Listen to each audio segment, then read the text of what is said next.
I'm Evelyn and welcome to my new channel, Eve's Reading Quest.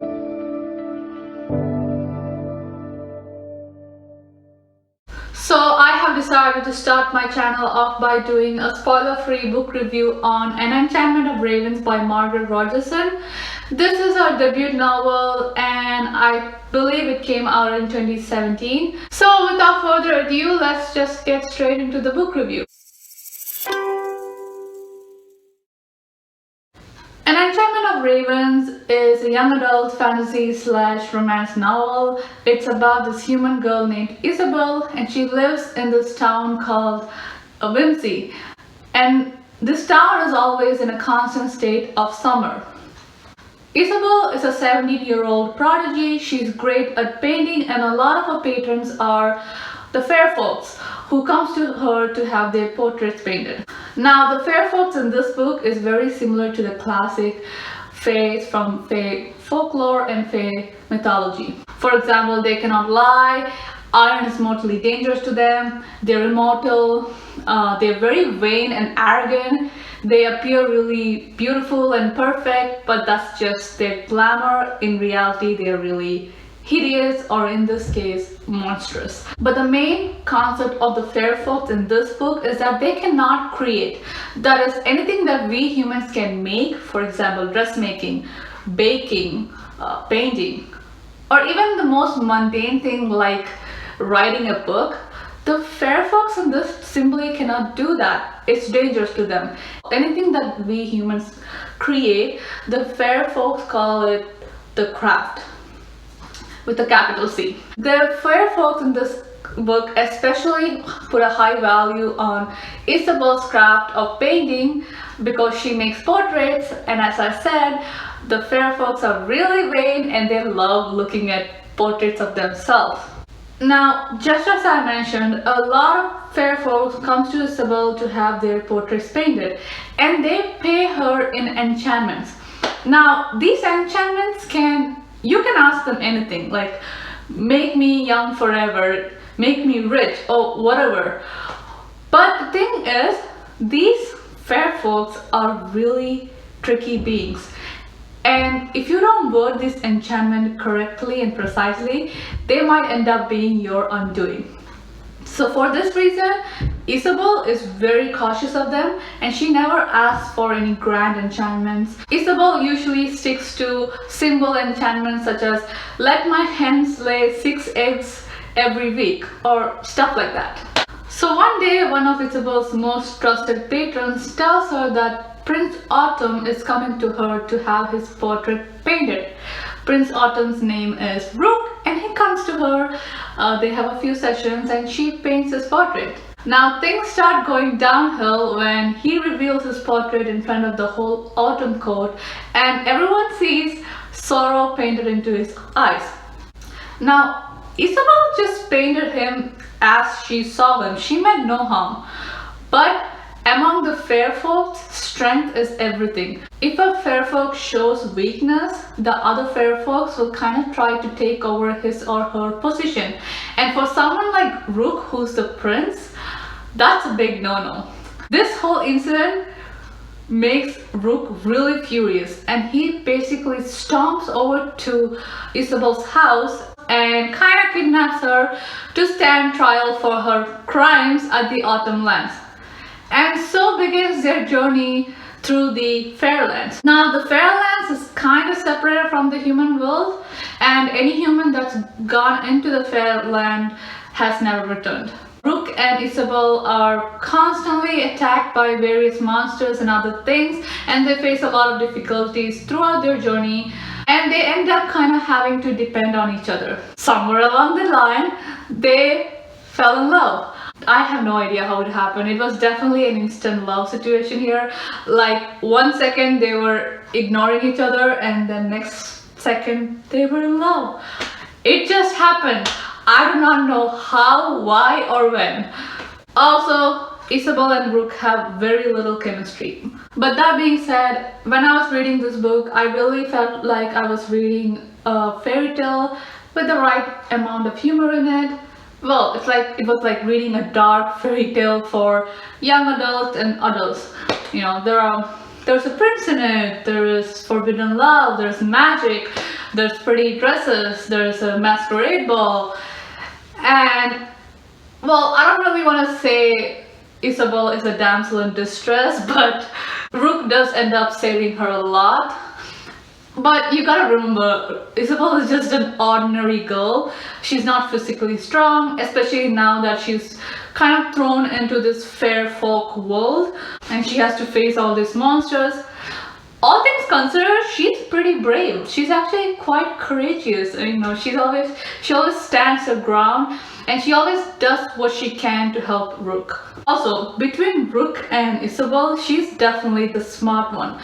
Now, to say a little bit about our two main characters, Isabel and Rook, they are both really fun, enjoyable characters. I mean, they're not the best characters out there, but they're interesting.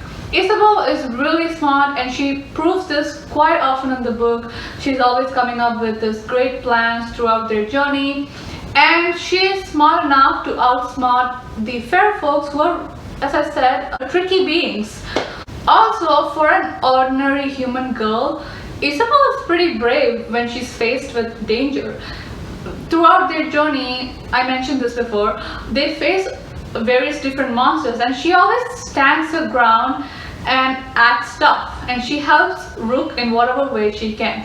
Now, Rook, on the other hand, is a little bit more complicated. In the beginning, he appears to be this really mysterious, handsome prince character, but as the story progresses, he appears to be like some kind of lost puppy prince character. Like, he has no idea what he's doing. Rook is definitely naive, like he doesn't know the human ways or how humans do things, and he's always confused by Isabel's antics. A lot of the humor in this book comes from the fact that Rook is just genuinely confused by what Isabel is doing or saying. For example, Isabel will say something sarcastic and Rook will take it literally, and it's really funny. But he's also really arrogant. Well, by human standards. I don't personally think he's arrogant by Fae standards, because the other Faes in this book are really arrogant and just full of themselves. Rook, on the other hand, is more genuine and honest. I guess that's why one of the reasons why Isabel likes him. He never tries to trick Isabel or deceive her upon their first meeting or ever. So yeah, but I really found Rook's character to be really interesting. For me personally, as the story progressed, he went from being a mysterious, handsome prince to just being a really cute, adorable prince. He's still cool, he's still badass, especially in the climax. So as I said, I love both Rook and Isabel. They're really fun characters. Rook and Isabel, while they do lack romantic chemistry, they do work great as a team, which I really enjoyed. And also, once their relationship was established and I kind of accepted it, their commitment and loyalty and devotion towards each other was actually kind of endearing. I have to say that this book is very much character driven and there's very little plot in it. Don't get me wrong, this book was very engaging. I did not find it boring at all. I finished it in one day, not even one day actually. It's like only 300 pages, so it was a really quick read and an interesting read, but there's very little plot in it. I love the narrative style in this. This book is first person from Isabel's perspective, and I love the way she narrated things. And the author uses some great metaphor to describe things. She does a lot of showing in this book and I loved it. Though there were times that I thought the author does a little too much of showing, because there are certain parts in the book where the author describes a leaf in too much detail or a tree's branch in way too much detail. Like, I don't need to know that much about some random leaf. And I felt like the author could have utilized that space for something else, especially because the ending of this book felt very rushed to me. Like, way too many stuff happened at the same time where I actually had to be like, whoa, hold up a second, let me process that. It's almost like the author ran out of space and she kind of had to wrap things up way too quickly. Also, speaking about the ending, The villain in this book sucks. The villain in this book literally is just there to be the bad guy and just torment the main characters. Like, he has no personality, like we do not know anything about him. He's just described as this big scary guy. The side characters in this book has more character and personality to them than the villain does. He's like mentioned in the beginning of the book, like, and I mean literally his name is mentioned and we get nothing more about him. He's just said, his name is just said, and then he's mentioned in the beginning of the book, his name is mentioned in the middle of the book, and then he just shows up at the end. Like, that's it. Like, the villain is so bad in this book. It's like the author came up with the villain just because every story needs a climax, and for most climax, a villain is necessary.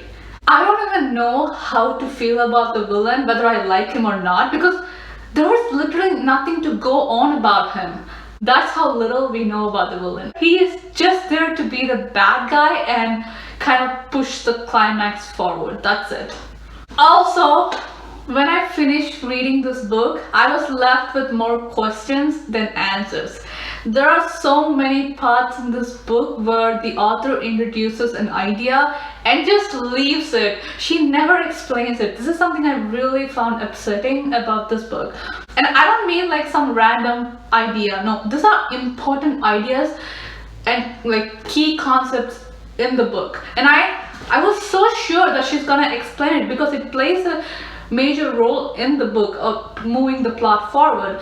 And I think like, oh yeah, obviously she's gonna explain it because it's so important.